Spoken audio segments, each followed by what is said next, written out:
अध्याय 12 सुभागी। लघु कथा। लिंग भेद एक अपराध है, यह नाजायज है। लड़कियों को कहीं कहीं हमारे समाज में आज भी अभिशाप समझा जाता है एवं उन्हें तिरस्कृत नजरों से देखा जाता है। प्रस्तुत पाठ के माध्यम से लेखक समाज में फैले इस अभिशाप को खत्म करना चाहता है एवं लड़कियों को उनका उचित स्थान तथा सम्मान दिलाना चाहता है। एक और लोगों के यहाँ चाहे होता हो, तुलसी महतो अपनी लड़की सुभागी को लड़के रामू से जो भर भी कम प्यार न करते थे। रामू जवान होकर भी कुछ काठ का उल्लू था। सुभागी 11 साल की बालिका होकर भी घर के काम में इतनी चतुर और खेती बाड़ी के काम में इतनी निपुण थी कि उसकी माँ लक्ष्मी दिन में डरती रहती थी कि कहीं लड़की पर देवताओं की आंख न पड़ जाए। अच्छे बालकों से तो भगवान को भी प्रेम है। कोई सुभागी का बखान करे इसलिए वह अनायास ही उसे डांटती रहती थी। बखान से लड़के बिगड़ जाते हैं, यह भय तो न था, भय था नजर का। वही सुभागी आज 11 साल की उम्र में विधवा हो गई। घर में कोहराम मचा हुआ था। लक्ष्मी पछाड़ खाती थी, तुलसी सिर पीटते थे। उन्हें रोते देख सुभागी भी रोती थी। बार बार माँ से पूछती, क्यों रोती हो अम्मा? मैं तुम्हें छोड़कर कहीं न जाऊंगी, तुम क्यों रोती हो? उसकी भोली बात सुनकर माता का दिल और भी फटा जाता था। वह सोचती थी, ईश्वर तुम्हारी यह लीला है, जो खेल खेलते हो वह दूसरे को दुख देकर ऐसा तो पागल करते हैं। आदमी पागलपन करे तो उसे पागलखाने में भेजते हैं, मगर तुम जो काम करते हो उसका कोई दंड नहीं। ऐसा खेल किस काम का कि दूसरे रोए और तुम हंसो। तुम्हें लोग दयालु कहते हैं, यही तुम्हारी दया है। और सुभागी क्या सोच रही थी, उसके पास कोठरी भर रुपए होते तो वह उन्हें छिपाकर रख देती। फिर एक दिन चुपके से बाजार चली जाती और अम्मा के लिए अच्छे अच्छे कपड़े लाती। दादा जब बाकी मांगने आते तो चट रुपए निकाल कर दे देती। अम्मा दादा कितने खुश होते। 2 जब सुभागी जवान हुई तो लोग तुलसी महतो पर दबाव डालने लगे कि लड़की का कहीं घर कर दो। जवान लड़की का यूं फिरना ठीक नहीं। जब हमारी बिरादरी में इसकी कोई निंदा नहीं है तो क्यों सोच विचार करते हो? तुलसी ने कहा, भाई मैं तो तैयार हूँ, लेकिन जब सुभागी भी माने यह तो किसी तरह राजी नहीं होती। हरिहर ने सुभागी को समझा कर कहा, बेटी हम तेरे भले की कहते हैं, माँ बाप बूढ़े हुए उनका क्या भरोसा, तुम इस तरह कब तक बैठी रहोगी? सुभागी ने सिर झुकाकर कहा, चाचा मैं तुम्हारी बात समझ रही हूँ, लेकिन मेरा मन घर करने को नहीं करता। मुझे आराम की चिंता नहीं है, मैं सब कुछ झेलने को तैयार हूँ और जो काम तुम कहो वह सिर आंखों के बल करूँगी, मगर घर करने को मुझसे न कहो। जब मेरी चाल कुचाल देखना तो मेरा सिर काट लेना। अगर मैं सच्चे बाप की बेटी हूँ तो बात की भी पक्की हूँ। फिर लज्जा रखने वाले तो भगवान हैं, मेरी क्या हस्ती है कि अभी कुछ कहूँ। उजड़ रामू बोला, तुम अगर सोचती हो कि भैया कमाएंगे और मैं बैठी मौज करूंगी तो इस भरोसे न रहना। यहाँ किसी ने जन्म भर का ठेका नहीं लिया है। रामू की दुल्हन को मालूम हो गया कि सुभागी घर न करेगी तो और भी उसके सिर हो गई। हमेशा एक न एक खुचड़ लगाए रहती। उसे रुलाने में जैसे उसको मजा आता था। वह बेचारी पहर रात से उठकर कूटने पीसने में लग जाती, चौका बर्तन करती, गोबर पाथती, फिर खेत में काम करने चली जाती। दोपहर को आकर जल्दी जल्दी खाना पकाकर सबको खिलाती। रात को कभी माँ के सिर में तेल डालती, कभी उसकी देह दबाती। तुलसी चिलम के भक्त थे, उन्हें बार बार चिलम पिलाती। जहाँ तक उसका बस चलता माँ बाप को कोई काम न करने देती। हाँ, भाई को न रोकती। सोचती यह तो जवान आदमी है, यह न काम करेंगे तो गृहस्थी कैसे चलेगी। मगर रामू को यह बुरा लगता। अम्मा और दादा को तिनका तक नहीं उठाने देती और मुझे पीसना चाहती है। यहाँ तक कि एक दिन वह आपे से बाहर हो गया। सुभागी से बोला, अगर उन लोगों का बड़ा मोह है तो क्यों नहीं अलग लेकर रहती हो। तब सेवा करो तो मालूम हो कि सेवा कड़वी लगती है कि मीठी। दूसरों के बल पर वाहवाही लेना आसान है, बहादुर वह है जो अपने बल पर काम करे। सुभागी ने तो कुछ जवाब न दिया। बात बढ़ जाने का भय था, मगर उसके माँ बाप बैठे सुन रहे थे। महतो से न रहा गया। बोले, क्या है रामू, उस गरीबन से क्यों लड़ते हो। रामू पास आकर बोला, तुम क्यों बीच में कूद पड़े। मैं तो उसको कहता था, तुलसी, जब तक मैं जीता हूँ तुम उसे कुछ नहीं कह सकते। मेरे पीछे जो चाहे करना। बेचारी का घर में रहना मुश्किल कर दिया। रामू, आपको बेटी बहुत प्यारी है तो उसे गले बांध कर रखिए, मुझसे नहीं सहा जाता। तुलसी, अच्छी बात है, अगर तुम्हारी यही मर्जी है तो यही होगा।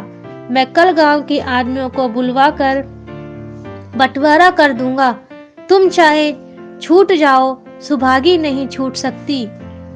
रात को तुलसी लेटे तो वह पुरानी बात याद आई। जब रामू के जन्मोत्सव में उन्होंने रुपए कर्ज लेकर जलसा किया था और सुभागी पैदा हुई तो घर में रुपए होते हुए भी उन्होंने एक कौड़ी न खर्च की। पुत्र को रत्न समझा था, पुत्री को पूर्व जन्म के पापों का दंड। वह रत्न कितना कठोर निकला और दंड कितना मंगलमय। 3 दूसरे दिन महतो ने गांव के आदमियों को जमा करके कहा, पंचो, अब रामू का और मेरा एक में निभा नहीं होता। मैं चाहता हूँ कि तुम लोग इंसाफ से जो कुछ मुझे दे दो वह लेकर अलग हो जाओ। रात दिन की किचकिच अच्छी नहीं है। गांव के मुख्तार बाबू सज्जन सिंह बड़े सज्जन पुरुष थे। उन्होंने रामू को बुलाकर पूछा, क्यों जी, तुम अपने माँ बाप से अलग रहना चाहते हो। तुम्हें शर्म नहीं आती कि औरत के कहने से माँ बाप को अलग किए देते हो। राम राम। रामू ने डिठाई के साथ कहा, जब एक में न गुजर हो तो अलग हो जाना ही अच्छा है। सज्जन सिंह, तुमको एक में क्या कष्ट होता है। रामू, एक बात हो तो बताऊं। सज्जन सिंह, कुछ तो बताओ। रामू, साहब, एक में मेरा इनके साथ निभा न होगा, बस मैं और कुछ नहीं जानता। यह कहता हुआ रामू वहां से चला बना। तुलसी, देख लिया आप लोगों ने इसका मिजाज। आप चाहे 4 हिस्सों में 3 हिस्से उसे दे दे, पर अब मैं इस दुष्ट के साथ न रहूंगा। भगवान ने बेटी का दुख दे दिया। मुझे खेती बाड़ी लेकर क्या करना था। जहाँ रहता वहीं कमा खाता। भगवान ऐसा बेटा 7वें बेरी को भी न दे। लड़के के लड़की भली जो कुलवंती होए। सहसा सुभागी आकर बोली, दादा, यह सब बांट बखरा मेरे ही कारण तो हो रहा है। मुझे क्यों नहीं अलग कर देते। मैं मेहनत मजूरी करके अपना पेट पाल लूंगी। अपने से जो कुछ बन पड़ेगा तुम्हारी सेवा करती रहूंगी, पर रहूंगी अलग। यूं घर का बंटवारा होना मुझसे नहीं देखा जाता। मैं अपने माथे पर यह कलंक नहीं लेना चाहती। तुलसी ने कहा, बेटी, हम तुझे न छोड़ेंगे, चाहे संसार छूट जाए। रामू का मैं मुंह नहीं देखना चाहता। उसके साथ रहना तो दूर रहा। रामू की दुल्हन बोली, तुम किसी का मुंह नहीं देखना चाहते तो हम भी तुम्हारी पूजा करने को व्याकुल नहीं हैं। मैं तो दांत पीसते हुए उठे कि बहू को मारे, मगर लोगों ने पकड़ लिया। 4 बंटवारा होते ही मैं तो और लक्ष्मी को मानो पेंशन मिल गई। पहले दोनों सारे दिन सुभागी के मना करने पर कुछ न कुछ करते ही रहते थे, पर अब उन्हें पूरा विश्राम था।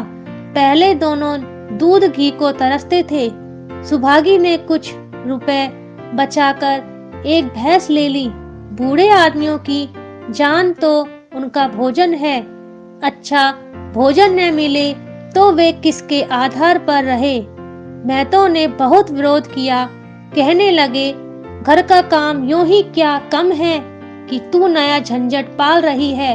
सुभागी उन्हें बहलाने के लिए कहती, दादा मुझे दूध के बिना खाना अच्छा नहीं लगता।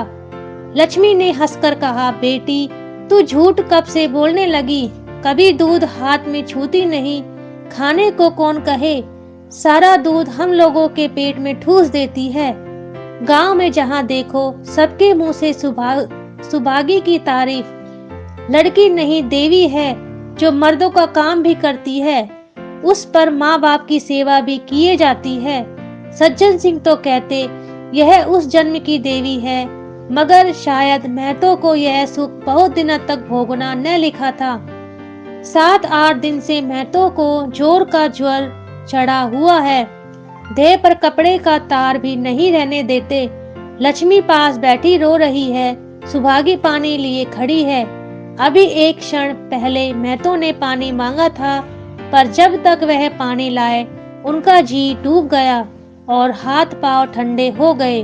सुभागी उनकी यह दशा देखते ही रामू के घर गई और बोली, भैया चलो देखो आज दादा न जाने कैसे हुए जाते हैं। 7 दिन से ज्वर नहीं उतरा। रामू ने चारपाई पर लेटे लेटे कहा, तो क्या मैं डॉक्टर हकीम हूँ कि देखने चलूं?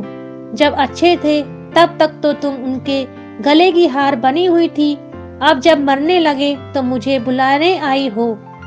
उसी वक्त उसकी दुल्हन अंदर से निकल आई और सुभागी से पूछा, दादा को क्या हुआ है दीदी?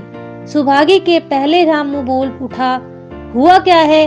अभी कोई मरे थोड़ी ही जाते हैं। सुभागी ने फिर उससे कुछ नहीं कहा, सीधे सज्जन सिंह के पास गई। उसके जाने के बाद रामू हंसकर स्त्री से बोला, तिरियाचरित इसी को कहते हैं। स्त्री, इसमें तिरियाचरित की कौन सी बात है? चले क्यों नहीं जाते? रामू, मैं नहीं जाने का। जैसे लेकर अलग हुए थे वैसे उसे लेकर मरे। मर भी जाए तो न जाऊं। स्त्री हंसकर, मर जाएंगे तो आग देने तो जाओगे, तब कहाँ भागोगे? रामू, कभी नहीं, सब कुछ उनकी प्यारी सुभागी कर लेगी। स्त्री, तुम्हारे रहते वह क्यों करने लगी? रामू, जैसे मेरे रहते उसे लेकर अलग हुए और कैसे? स्त्री, नहीं जी, यह अच्छी बात नहीं है। चलो देख आए। कुछ भी हो बाप ही तो है, फिर गांव में कौन मुंह दिखाओगे?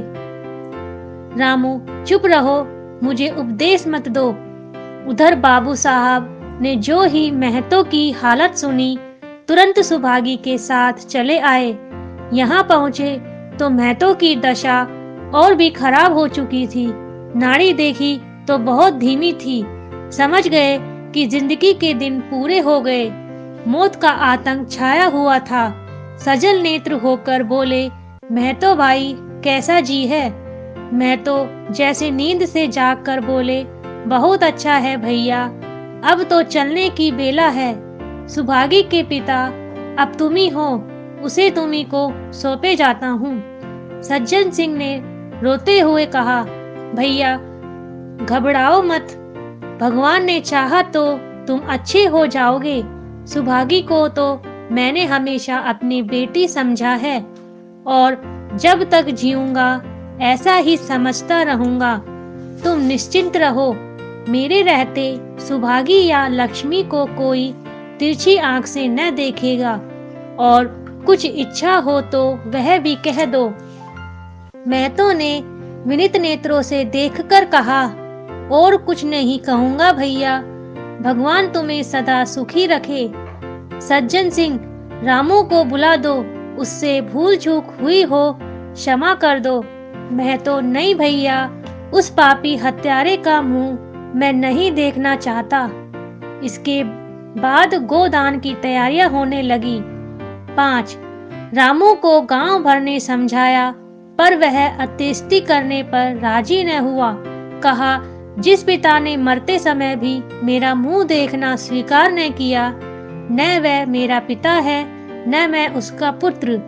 लक्ष्मी ने दाह क्रिया की। इन थोड़े से दिनों में सुभागी ने न जाने कैसे रुपया जमा कर लिए थे कि जब 13वीं का सामान आने लगा तो गांव वालों की आंखें खुल गई। बर्तन, कपड़े, घी, शक्कर सभी सामान इफरात से जमा हो गए। रामू देख देख जलता था और सुभागी उसे जलाने ही के लिए सबको यह सामान दिखाती थी।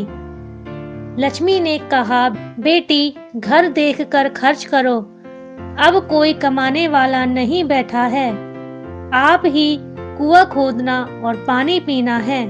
सुभागी बोली, बाबूजी का काम तो धूमधाम से होगा अम्मा, चाहे घर रहे या जाए। बाबूजी फिर थोड़े ही आएंगे। मैं भैया को दिखा देना चाहती हूँ कि अबला क्या कर सकती है। वह समझते होंगे इन दोनों के लिए कुछ न होगा। उनका यह घमंड तोड़ दूंगी। लक्ष्मी चुप रही। 13वीं के दिन 8 गांव के ब्राह्मणों का भोज हुआ। चारों तरफ वाह वाह मच गई। पिछले पहर का समय था। लोग भोजन करके चले गए थे। लक्ष्मी थक कर सो गई थी। केवल सुभागी बची हुई चीजें उठा उठा कर रख रही थी कि ठाकुर सज्जन सिंह ने आकर कहा, अब तुम भी आराम करो बेटी, सवेरे यह सब कार्य कर लेना। सुभागी ने कहा, अभी थकी नहीं हूँ दादा। आपने जोड़ लिया कुल कितने रुपए उठे? सज्जन सिंह, वह पूछकर क्या करोगी बेटी? कुछ नहीं, यूं ही पूछती थी। कोई 300 रुपए उठे होंगे। सुभागी ने सकुचाते हुए कहा, मैं इन रुपयों की देनदार हूँ। तुमसे तो मैं मांगता नहीं। मैं तो मेरे मित्र और भाई थे, उनके साथ कुछ मेरा भी तो धर्म है। आपकी यही दया क्या कम है कि आपने मेरे ऊपर विश्वास किया। मुझे कौन 300 रुपए दे देता? सज्जन सिंह सोचने लगे, इस अबला की धर्म बुद्धि का कहीं पारावार भी है या नहीं।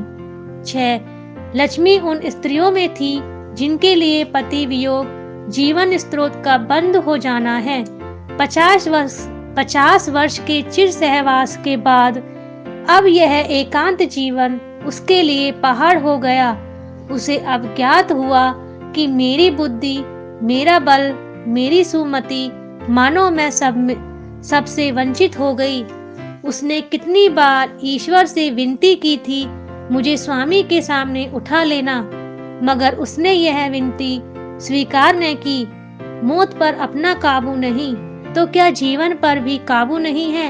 वह लक्ष्मी जो गांव में अपनी बुद्धि के लिए मशहूर थी, जो दूसरों को सीख दिया करती थी, अब बूढ़ी हो गई है। सीधी सी बात करते नहीं बनती। लक्ष्मी का दाना पानी उसी दिन से छूट गया। सुभागी के आग्रह पर चौंक जाती, मगर कोरकंठ के नीचे नहीं उतरता। 50 वर्ष हुए, एक दिन भी ऐसा न हुआ कि पति के बिना खाए उसने खुद खाया हो। अब उस नियम को कैसे तोड़े? आखिर उसे खांसी आने लगी। दुर्बलता ने जल्दी ही खाट पर डाल दिया। सुभागी अब क्या करे? ठाकुर साहब के रुपए चुकाने के लिए दिलोजान से काम करने की जरूरत थी। यहाँ माँ बीमार पड़ गई। अब बाहर जाए तो माँ अकेली रहती है। उसके पास बैठे तो बाहर का काम कौन करे? माँ की दशा देखकर सुभागी समझ गई कि इनका परवाना भी आ पहुंचा। महतो को भी तो यही ज्वर था। गांव में और किसे फुर्सत थी कि दौड़ धूप करता।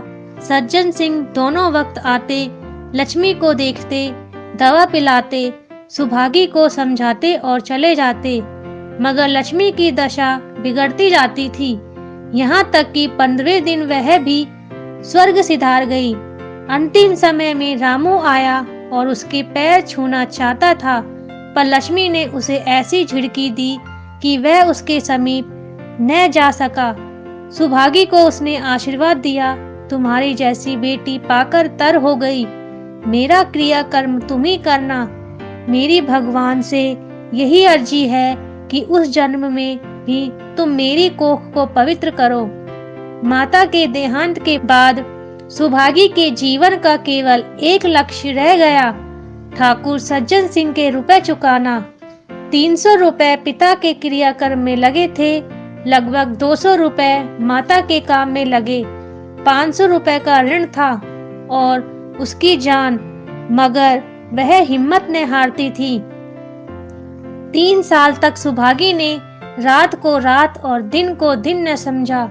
उसकी कार्य शक्ति और पौरुष देखकर लोग दांतों तले उंगली दबाते थे।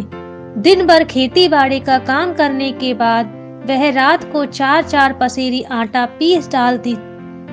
30वें दिन 15 रुपए लेकर सज्जन सिंह के पास पहुंच जाती। इनमें कभी नागा न पड़ता। यह मानो प्रकृति अटल नियम था। अब चारों ओर से उसकी सगाई के पैगाम आने लगे। सभी उसके लिए मुंह फैलाए हुए थे।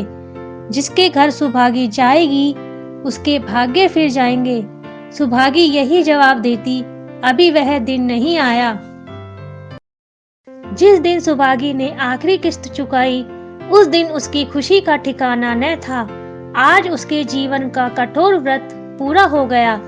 वह चलने लगी तो सज्जन सिंह ने कहा, बेटी तुमसे मेरी एक प्रार्थना है, कहो कहूँ, कहो ना कहूँ, मगर वचन दो कि मानोगी।